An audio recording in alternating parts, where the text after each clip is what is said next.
Yo, what's going on YouTube? It's your boy Jan Moses back here with another edition of the Salary Cap Report. Going to be sharing my feedback on my first day of playing Salary Cap here in Season 3. Played 5 games on stream, and they were some really sweaty games.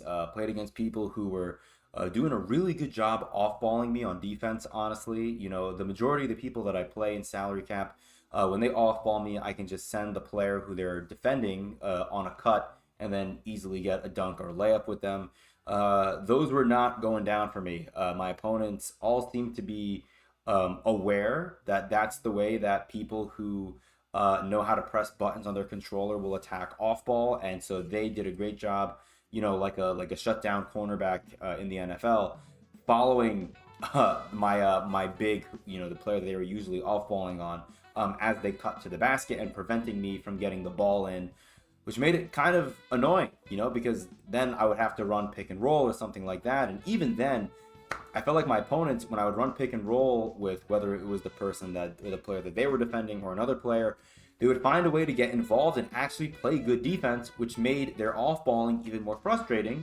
Because, to me, it's like if you can play really good on-ball defense, and I strive to play good on-ball defense if I can, why would you off-ball then?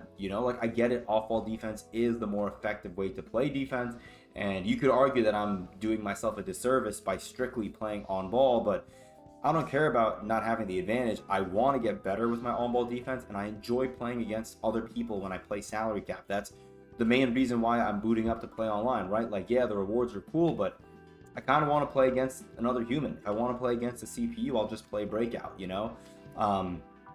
But anyways, 4-2, I'm pretty happy with that record given the circumstances. I fully expect this whole season when it comes to salary cap to be much more sweaty, because we have a higher salary cap now from 10,000 in seasons 1 and 2 up to 13,500. I personally think it should have gone up to 12,000. I think 13,500 is a little crazy because now we can see people bring in 3 diamonds and have enough salary left over to fill out the rest of their roster with some pretty damn good, sapphires, rubies, and emeralds.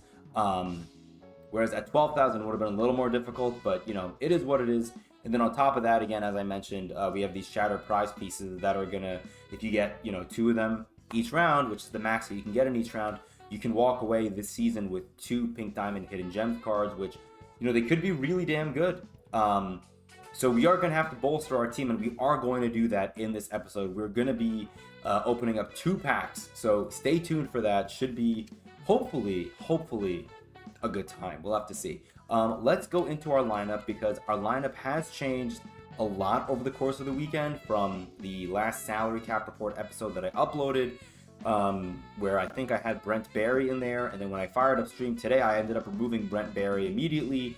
And I started mixing around the starting 5 and the bench. The starting 5 seemed to be pretty locked in with this core for the majority of stream. And then it was the bench that saw a lot of changes. Namely, at the point guard spot, we had Josh Giddey play for us for a good amount of the games. And Josh Giddey was honestly pretty good. I just felt like I wanted to be able to boost the rest of my bench mob, because I do like to run 5 players off the bench. Maybe if I end up tightening my rotation and only running with 8 players, then I could, maybe bring back the Josh Giddey, or maybe I can even bring in a higher tier point guard like Jalen Brunson. We'll have to see. But as of right now, I like doing, full squad subs, bringing in a full bench 5 in place of my starting 5. And so when I benched Josh Giddey, I wanted to bench him so that I could bring in 2 1,000 salary players right here in Klay Thompson, who I evoed, and Tumani Kamara, who I think is pretty damn good. Really good defender. I actually want to quickly, before we open up those packs, go over the NBA storyline set, because there are a number of players in that set that I think you guys should strongly consider adding to your guys' lineups, especially with there being a number of NBA Storylines deluxe packs that we've been able to get for free, whether it's through grinding out the game via agendas or through random free packs that we have from the pack market. Let's talk about, again, Tumani Kamara, as I said, really good defender, and a lot of these cards have some pretty damn solid gold badges, and they are good defenders. So Tumani Kamara, talked about him already. Josh Giddey, I've talked about him, I think, previously. I think the same thing with Zachary Risa-Shea. If I did not talk about him, basically all you need to know is he's a 6'10 shooting guard, which is great. The only issue with him is his jumper, at least for me, wasn't great. Maybe if you're a rhythm shooter, you'll do better. I've been taking a break from the rhythm shooting. Maybe I need to go back, because if you were in stream today, you would have seen me brick a ton of jumpers. Alexander Sarr is the player that I am most interested in. You can see there's one up right now for about 16K, and he's been going for about 20 to 25K. I just don't know if I can warrant spending 16K. Someone's bidding on this one for 16.6, but I don't know if I just don't know if I want to spend 15 or 16K on this card. Maybe if he hits closer to 10K. I just can't spend 16K on a Ruby right now. I just don't think that's a smart investment, especially given that it is a little difficult to make MT, like at least from my experience still here in Season 3. I'm only level 3, so, you know, maybe I haven't played the game enough to find the ways to make MT, but right now, unless you're working the auction house, it's still really hard to make MT from my experience. But for that reason, I'm not going to get Alexander Sarr for 15 or 16K, but that's a player every once in a while, if you're on and you have a moment, go and check his price. If you find one at a price that you're comfortable paying, maybe you are comfortable paying 16K for him, then you can go and get him. Ryan Dunn is a player that I did buy. I believe I have him. My auction outcomes. Yes, I got him for 3,500 on a bid, which is pretty nice. He's another card who he kind of fits the archetype I'm looking for at my 2 and 3 position. He's going to play the 3 for me because he can't play the shooting guard, unfortunately. But he's 6'8". I feel like he's a pretty nice wingspan.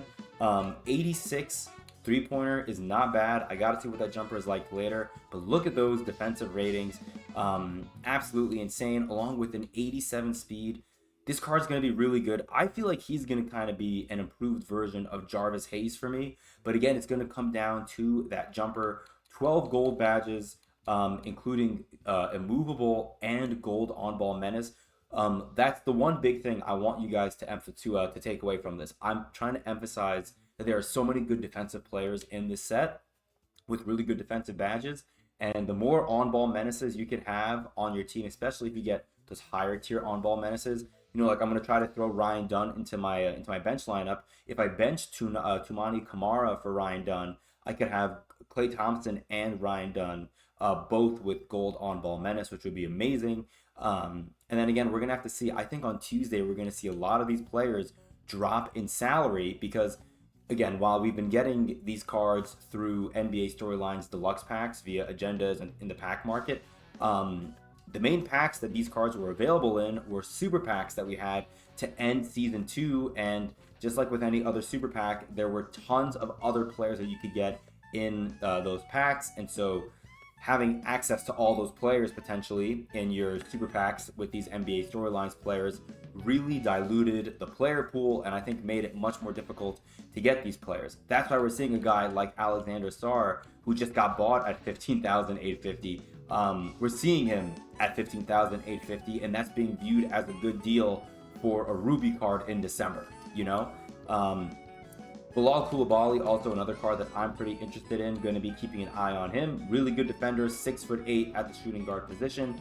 A couple of these emeralds are also interesting to me. Jonathan Mogbo only has a 65 three-pointer, so I don't really want to spend all that much on him. You can see he's out there for 5,200, but trying to get him for a little bit less. You know, if I got Ryan Dunn for 3,500, I'm not trying to pay 5,200 for Jonathan Mogbo. Miles McBride, I'm a big Knicks fan, so take this with a grain of salt. He has gold on-ball menace. He is only 6'1", but he's a card where if he drops to 300 salary, and if you're at, you know, a point with your lineup where you're constructing it and you're at 13,400 and you have room for 100 salary, I would upgrade your gold point guard, who's your 11th man, to Miles McBride. And then if you're in a position where you're winning by a lot and you need to play good defense, you can bring in Miles McBride to give your point guards, you know, your starter and your bench point guard a break. Bring in Deuce for 5 minutes. He's a really nice jumper. He has a really good three-point rating as well at an 86. 92 middies, also really damn nice. 90 speed. Like, this card's really damn good. The only issue is his height, but really good badges, really good ratings, a fun card that you could throw in there. Anthony Black, I played against this card quite a bit today. in salary cap. Really good badges, pretty good size, 6'7", 200 pounds. But you can see he's also pretty damn pricey. I'm not going to throw a bid on him because I have Stephon Castle, who I really like at my backup point guard spot. Tristan De Silva, another card who's kind of interesting. Like I'm not going to bid 6K on him, and I'm not going to buy him for 15K, even though he's a hollow. Zach Edey's a card that I don't think we're going to see him drop in price until we get super packs. You can see right here, I mean, 18K is the average price for him. Not worth it. And then otherwise, I think it's just Stephon Castle, who's my current bench point guard. He's been coming in place of Josh Giddey for me over the last couple of games. And I really, really like him, mostly because, you know, he's a 6'7" point guard who only cost me 400 salary. So bringing him in allows me to bring in Klay Thompson and Toumani Camara and have Nene. So it really rounds out my bench unit, having a point guard like Stephon Castle, who doesn't cost me that much. He's effectively the point guard version of Jarvis Hayes for me, a player who I can plug in, can make a great impact on both sides of the ball while only costing me a fraction of my team's salary. So really not all that bad. We'll see how we adjust our lineup going forward.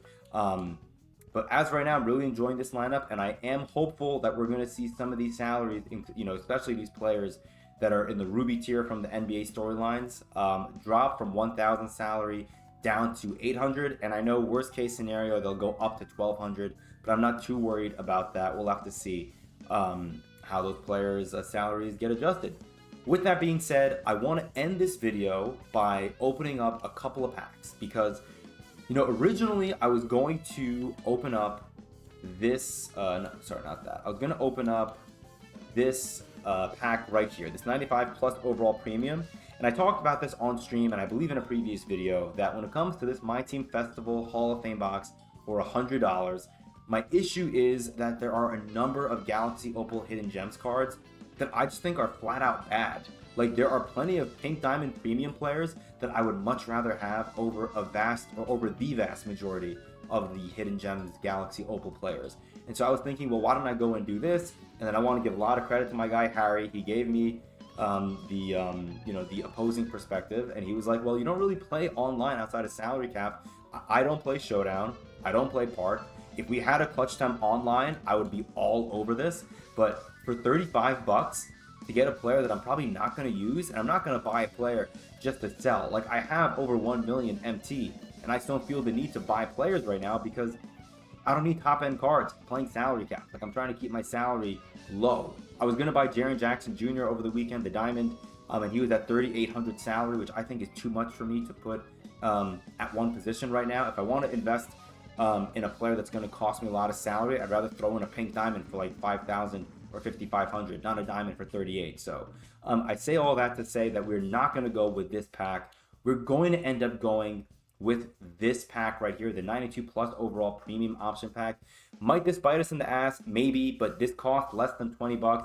And speaking of 20 bucks, I did put in 20 bucks into the 75K VC option because you're able to get for like a one-time thing, right? Just like we had in season 2.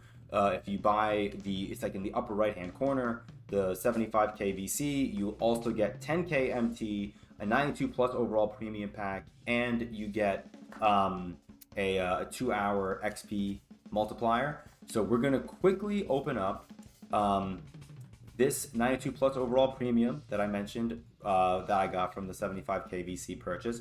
Let me first make sure that we are recording. Hi, YouTube. We're going to go ahead and open up this Hidden Gems 84 plus first, just to get it out of the way and see what we get. And then we're going to open up these final 2 packs afterwards. We get a Sapphire. Can it be a good one? We get Jim Clemens. I'm not even going to look at him. I feel like he's not going to be an effective player for our team. Season 3, 92 plus overall player pack. I want to start with this because if we started with the option pack and then we picked the same player that we get out of this pack, that would really, really suck. All right, here we go. Let's just flip it. There's so many players that could help us, so many that won't do anything for us. Let's see what we get here. Eastern Conference 93-pointer. Is that a point guard? It is a point guard from the Nets. Who is this? We get D'Angelo Russell. I don't know if D'Lo's going to play for us, but I guess that could be kind of cool. D'Lo, hopefully that's our bad luck that we're getting out of the way. I haven't heard anything about D'Lo, good or bad, so I really don't know. We're not going to look at his ratings right now. We'll look at his ratings on stream on Tuesday. Okay. My controller batteries are low. Oh, God. All right. Here we go. 92 plus overall, premium option pack. I mean, I would love to see Paolo Banchero in this. That would be really nice. Jaren Jackson Jr., even if I can't run him in a salary cap because of his high salary, would also be nice to get. But yeah, let's just open it and see. I'm excited. 60K, not a big investment at all. I'd much rather do this again than the pink diamond. Here we go, 2K. Come on. Bless your boy. Ooh. Interesting. So, Alex Caruso and OG Anunoby are both really interesting to me. I kind of like that we got Alex Caruso. I mean, Brandon Roy, I guess, is kind of cool too. I don't know if I'd want to run Brandon Roy with his 6 gold badges. Alex Caruso is really interesting to me, while he is 4,000 salary, and that does kind of suck. Because he has some really damn good defensive badges. And I think he's like 50K or something. Carlos Boozer, I think, came out in week 1. Yeah, 8 gold and 8 Hall of Famers is not bad. I've heard this card is pretty damn good. I wish we could exit out to check their prices. Man, I think I'm going to probably take Caruso, man. I mean, Alex Caruso's cards in the past were always really damn good for me. And like OG, while he is really damn solid, only 2 Hall of Famers and 12 gold, whereas Caruso has 12 gold and 4 Hall of Famers. I don't think Brad Daugherty is going to be anything good, right? Yeah, 7 golds. Sorry, 7 Hoffs. He probably can't shoot. Yeah, 55-3. He can't shoot. And B-Roy, I mean, again, 6'6". He does have good ratings, but I just don't know if I really want Brandon Roy. I think we might take Caruso. I don't know if Caruso's going to go for the most. Oh, man, this is tough. I really don't know. Like, Brandon Roy might go for more. Damn. I really don't know, man. Did I play with Brandon Roy? Why does he have 6 points or 6 minutes played? What's his salary? 4,800. Ugh. I really don't know. I really don't know. All I know is Brad Daugherty's not going to be it for me. I know OG's only like 30K or so. I wish I knew how much Brandon Roy was going for so I could take him. You know? Because Caruso being at 4K, I'm probably not going to use him. Damn. Alright, well, you know what? I'm going to gamble. I'm going to take Brandon Roy, because I feel like Caruso is like 50K. I want to take Brandon Roy. I hope that he goes for a little bit more, because I could always sell him. So let's see. We'll take Brandon Roy, and let's see if I made the wrong decision. So let's take a look real quick before we end the video. So Caruso first. Caruso is... Okay, so there's only 4 of them up. What about Brandon Roy?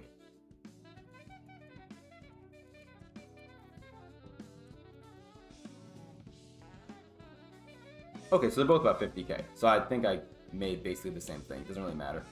All right, well, we'll take Brandon Roy. We'll add him to the squad. Maybe I'll try to sell him later on in the week. Yeah, I think Caruso was also 50K. I don't know if that was an L or not.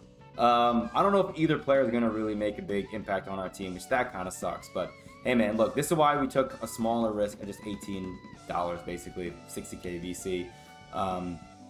Yeah, let me know down below what you guys think. Should I try to sell Brandon Roy? Should I hold on to him for a little bit? I'm going to post him for... We're going to try, even though this one's up for 50, I'm going to try 65K to see if he sells. And that'll be fine. You know, it is what it is. All right, appreciate you guys. Thank you for watching. Until next time, I'll see you later.